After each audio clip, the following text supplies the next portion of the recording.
ass mouth.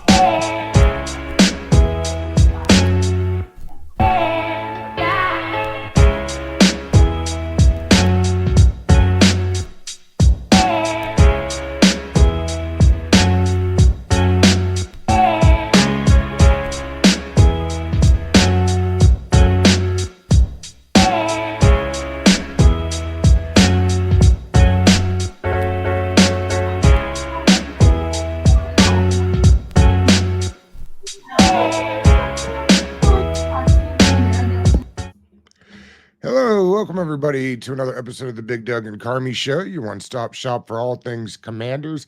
Today from News 7 is Natalie Spala. Natalie, how are you? I'm doing well. Thanks so much for having me. How are you doing? I'm doing well. First time on the show, we always like to get to know folk a little bit. You've been in Washington 2 years.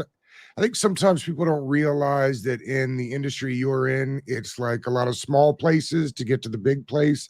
So I'm curious kind of how you got started and how you ended up in Washington. Yeah, great question.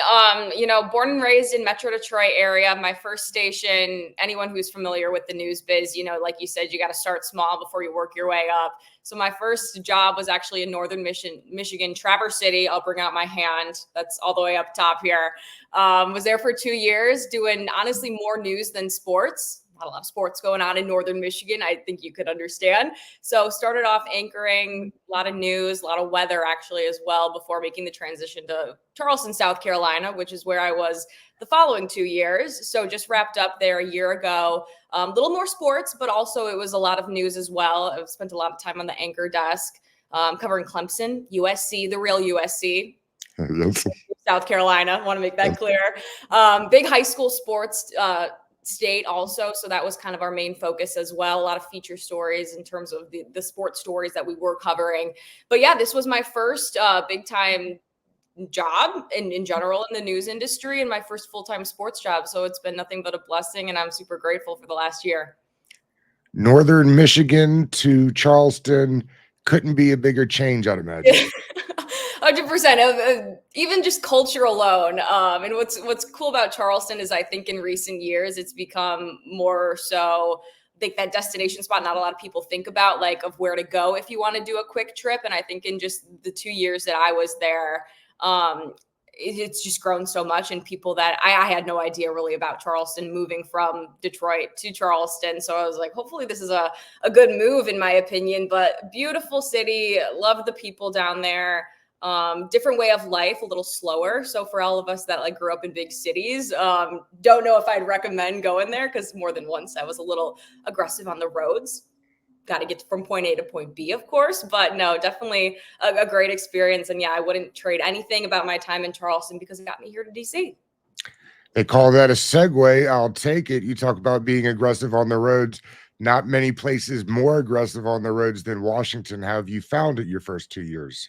Oh, Lord. Yeah, there is not one time I think I've not taken out my GPS just because it's still so confusing and everything. Like our station's based in Roslyn, in Arlington, and wherever I need to go, whether that is out to Ashburn or Landover, you name it, we're all pretty relatively close to everything, like 15 minutes to Nats Park.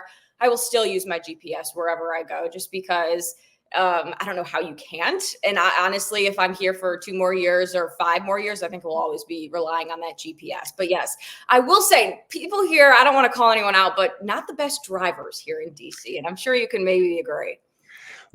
We get to arguing all the time about who's the worst drivers, Maryland or Virginia.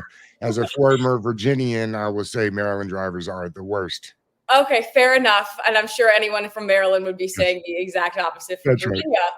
I can't. I don't know if I can throw my hat in a pile there because I'm not sure, because no one's really good. Can I just say that as an outsider? Yes, we won't ask you to. The Commanders, the football team, the Redskins have been down for a long time, but when they're up, Washington is one of the best sports markets in the country. How have you found that aspect? Because when they're booming in town, things are moving. Yeah, what I think is so fun about coming on when I did, there's so many people in this industry that have been covering this team for years, for decades even. And it's cool having their perspective because, what those good times did look like. I was not a part of those good times, and I also wasn't a part of the down times either. So I haven't really had much of a, oh, back when I was a young vet, because this is my first few years. So it's cool having this new perspective of it really is a blank slate for everyone. And it's been cool not only talking to former or current media folk about everything they've been through, but also the fans, because we get a great opportunity, especially during training camp, to have the fans there, be able to talk to the little kids who don't know really anything about the bad times, but then some of those guys and people at training camp that have been coming out for decades as well. So it's cool to kind of see those both perspectives. But yeah, in terms of my own perspective, like I said, I'm kind of right in there with it being a blank slate. And I'm excited to see what comes of this year, because I think people have high expectations, as well as they should. It's year 2 for you. I was thinking last year couldn't have been a bigger wash, I guess. I mean, everybody kind of knew Ron was not going to be there past 1 year. I can't imagine that was easy for anybody in the organization or covering it for last year. This year, it feels like, and you've been at camp, that excitement couldn't be higher. What has the vibe been like out at camp? Yeah, I think it's been incredible. And again, I'll go back to last year, because even last year there was that new hope with just Josh Harris and the ownership group taking over. Sure. With that hope, there wasn't a lot of expectations along with that hope. But I think that's the biggest change from this year is, yes, there's that hope, but there's also a little bit more expectation. And maybe there were expectations last year, but realistic expectations, I think, is the biggest difference in this year. Obviously, the new coach, new quarterback, new roster, essentially overall, there is a sense of direction, because there wasn't necessarily a sense of direction last year. We knew we were heading in the right direction, but in terms of what that looked like, in terms of expectations, like we're hopefully going to be having a winning season. I don't think a lot of people went into last year thinking the team was going to have a very successful winning season. I mean, you'll hear fans that, oh, we're going to the Super Bowl every single year. But I think it's cool because now we actually have like a roadmap to get from point A to point B and so forth. You've had a chance to talk to some of the guys that have been here for a while. What do they say is the biggest difference? Yeah, it's so fun because that's honestly, I think the biggest, I don't want to say surprise, but when you're always entering a new market, you don't really know what you're going to walk into in terms of how nice people are, like how welcoming they are, how helpful they are, even for someone that's so new. And that was, I think, the biggest welcome surprise for me last year, is that some of these people who have been covering this team for so long were the most welcoming to me and helpful. And, this is that person and that's that person. And like, even like the faces and everything was a struggle for me at first. But yeah, I'll drop some names because I know they won't mind me, but Lake Lewis Jr., I know he's been on your show before, and Lou Holder's another great guy. Donna Hopkins, these people have been covering the team for so long. So they have been so welcoming, so sweet. So I'll start there. But in terms of, those are my favorite people to talk to in terms of, how different is this from last year or years before? And I think those are the people that give the best perspective, because they've been through those dark days. They've been through the decades of Dan Snyder, and they understand, what a good franchise looks like versus what a bad franchise looks like, essentially. And so those are the people I kind of gauge, how the level of excitement has grown this year. Let's talk a little bit about the team itself. Jaden Daniels has looked the part early on. Do you think, I know Coach said that they won't say whether he plays in the final preseason game till Friday. Do you think he'll play? And if so, why? I don't, honestly. I think we've seen enough from him to see kind of not only what he's capable of doing, but how his mind works as well. I know we've seen, I think, the big talkers from the last 2 games, whether that was in Miami with that 13-yard run where he didn't get out of bounds or slide, he took that tackle. And we heard, Dan Quinn after the game, like, he's in like hot water. He joked, he's like, I remember the certain words, double probation or something along those lines. Yes, Animal House. And then, yeah. And then the first game, it was, that pass to Diami that was a little questionable, but it got there. And certain things that, we're seeing him go through his progressions, though. And I think that's the main part. But no, I think we've seen enough of him. I don't think you risk putting him out there. But yeah, getting him ready for week 1 in Tampa, I think, is the main priority at this point. Certainly, by the fan base, it feels like maybe the offensive line and that defensive back group are the 2 biggest concerns. What are your biggest concerns heading into the season? Yeah, I think you nailed them right there. I think especially it doesn't take a scientist to understand the offensive line struggled last year. And I don't want to put all of that on the offensive line because, yes, they were dealing with Sam Howell, who wasn't always great at getting rid of the ball or but 65 tackles, I believe, or sacks at the end of the season. Yeah. Any way you paint that, it is not solid. So I think that group up front will have a lot of eyes on them this season. And understandably, I mean, that's the group that is going to be responsible for protecting your rookie quarterback, a quarterback that is expected to take this team into the future. So I think they will be under a microscope, and for good reason. So I guess we're just going to have to see. I know there were a few pre-snap penalties on that group during the Jets game, or excuse me, during the Miami game. And so that's another thing. You don't want to see these guys up front moving that line of scrimmage back when they don't necessarily need to be heading in that direction. Brandon Coleman still working through like a shoulder pec thing. You think he'll be available game one, or they're going to keep it easy on him? I think he will be. I don't know. That's a tough one for me to answer too. The way Dan Quinn kind of put it yesterday, or on Monday when he spoke, was that, it's not serious. They are expecting him to be out there sooner than later. But again, I don't expect him to play Friday. Hopefully he will be ready for week one, because again, they need him up there. And I think we've seen little flashes of him during training camp of what he'd be able to do.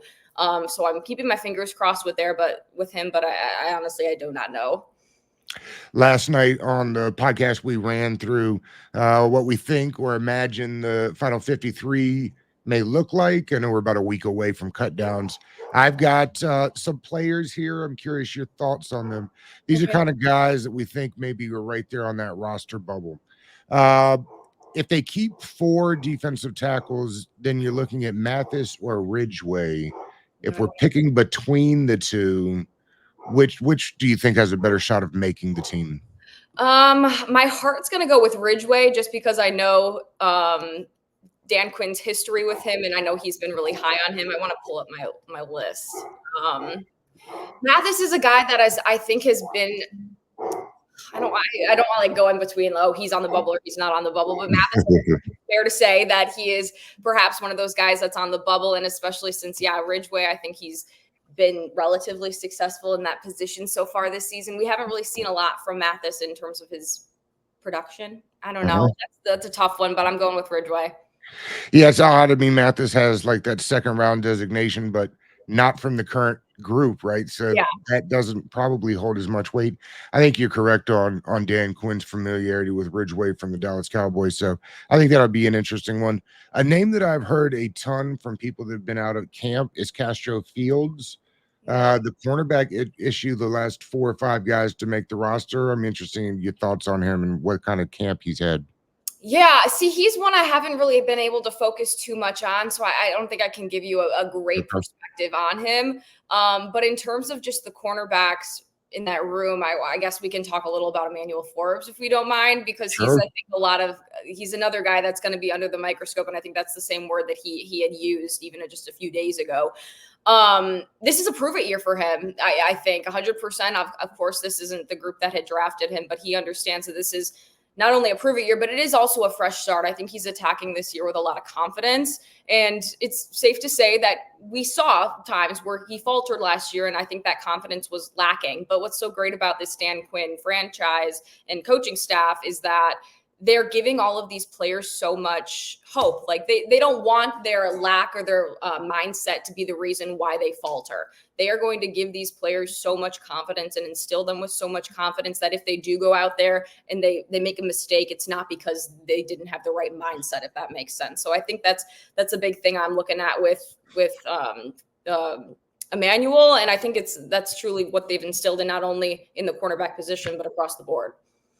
You think game 1 it'll be Forbes, St. Juice, and San Mistrell then? I do, honestly. And I really like Mike Sainristil. And I'm not only saying that because I'm a Michigan Wolverine, but sitting down with him, hearing the conversation, just how his mind works as well. I think he's just mature beyond his years. And that's another thing I think Quinn has talked about. Whenever he's talked about Jaden and his maturity, Sainristil is the guy that he always backs him up with. He says those guys are kind of unicorns in the sense because they're so mature and they don't act like rookies. but they also have that humility of rookies where they're saying, okay, I'm not afraid to make a mistake. I know that's going to happen, so I'm just going to embrace that process. But yeah, Sandersill's really impressed me. And I've seen him for years at Michigan, so I knew what we were getting and what the Commanders were getting. So I was extremely happy when we drafted him. The current tight end room basically sits at Ertz, Bates, and Sinnott. Do you think Cole Turner will make the team? I would like him to. I think we've seen flashes from him a little bit last year, but I don't know if they keep four for that tight end room. I think that's the bigger question. If they do, then I believe they will take him because, again, we've seen flashes of him. We know what he can do.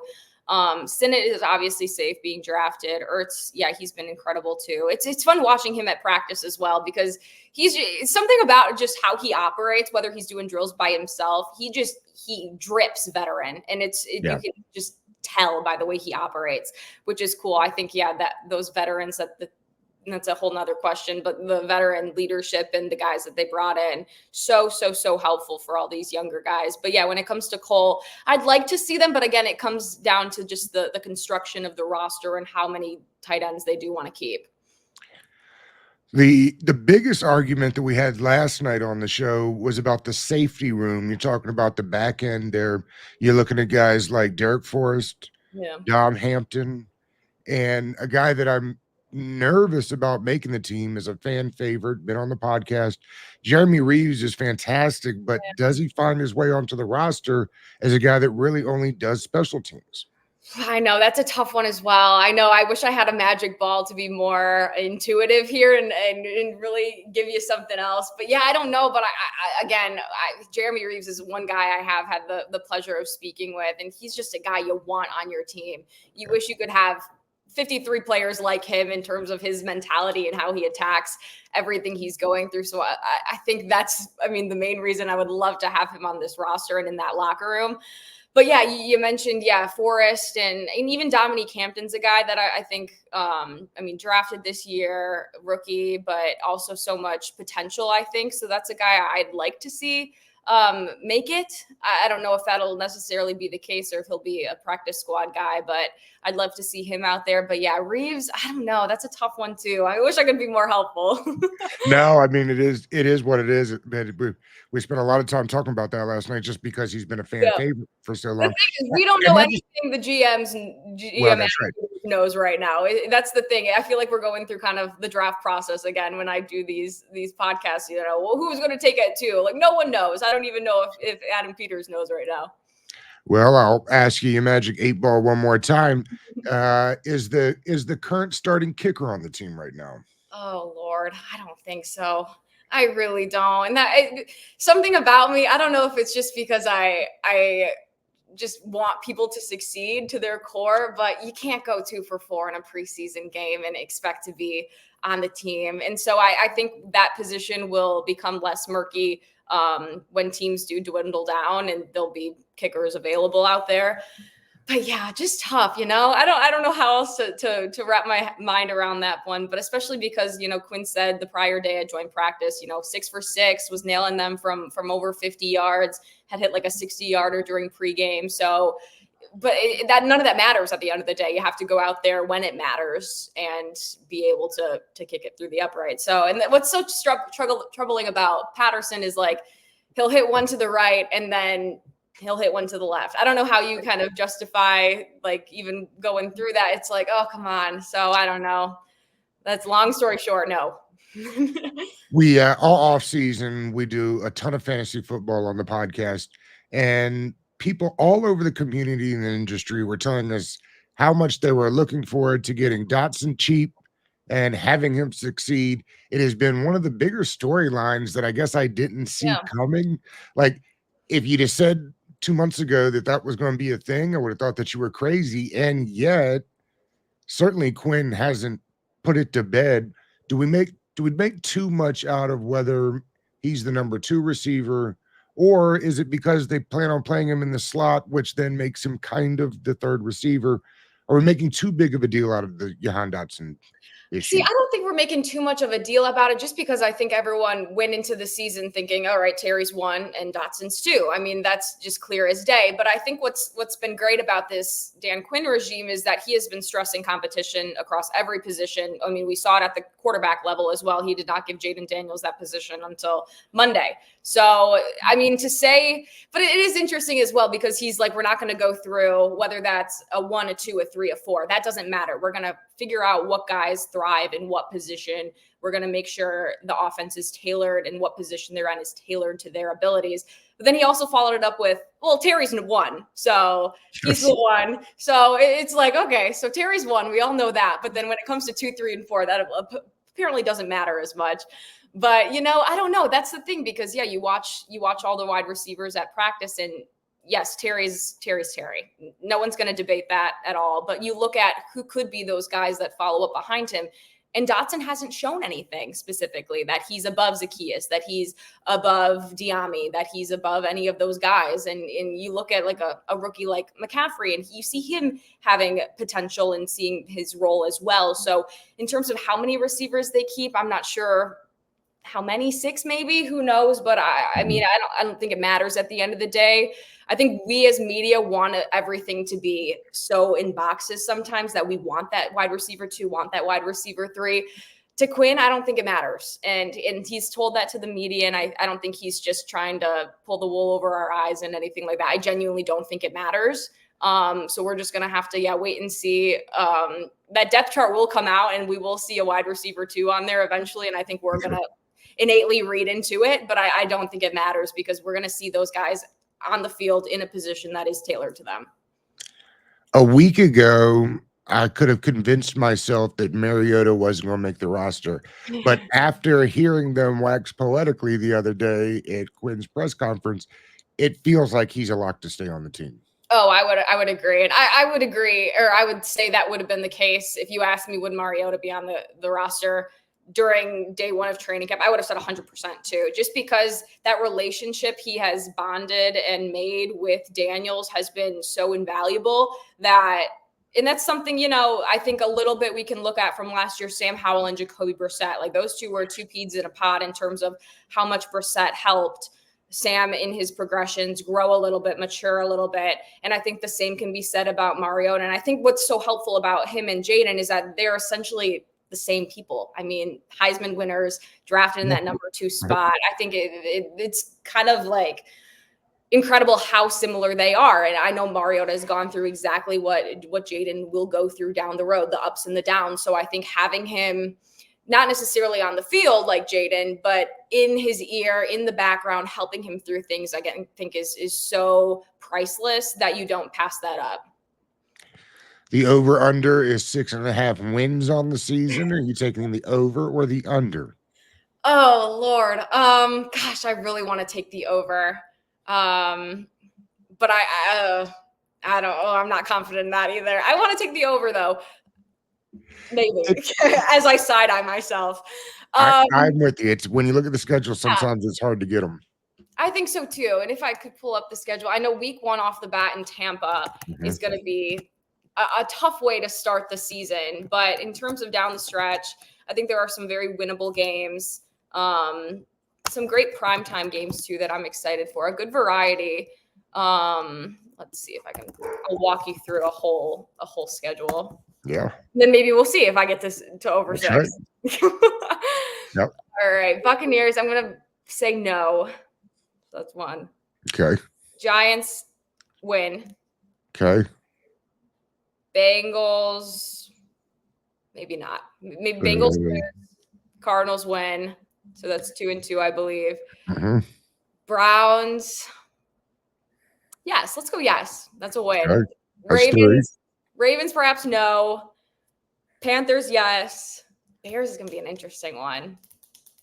Let's go. Yes, for the heck of it. Why not? Let's go. Yes. Do we take 2 over the Giants? Maybe no. Let's go 1-1 for the Giants. Steelers, no. Eagles, no. Cowboys. It's always fun when they play the Cowboys, I think. And that's what's been fun about now covering this team is, growing up, I had no affiliation to the Cowboys, Commanders. Let's take a win over the Cowboys for the heck of it. Okay, we're at 6 now. Okay, then maybe there we go. I'm at my over because maybe not Titans, maybe yes Saints. I'm going to look back at this 2 months down the road. I'm going to think, what the hell did she know? She was so lame. Eagles, no. Falcons, yes. Cowboys, no. The second time around. So I think, yeah, we're well over. Yeah. All right. They're there to be had. When I will say, I will look back at this a few months down the road. And if I'm perfect across the board, then I'm going to have to be coming on this show every other day. So we're going to have to see. Absolutely. Natalie, thank you so much for your time today. This was great. Yeah, my pleasure. Thanks so much for having me. I hope I was a little insightful. Absolutely. Tell Scott I said hello. Will do. Thanks, Doug.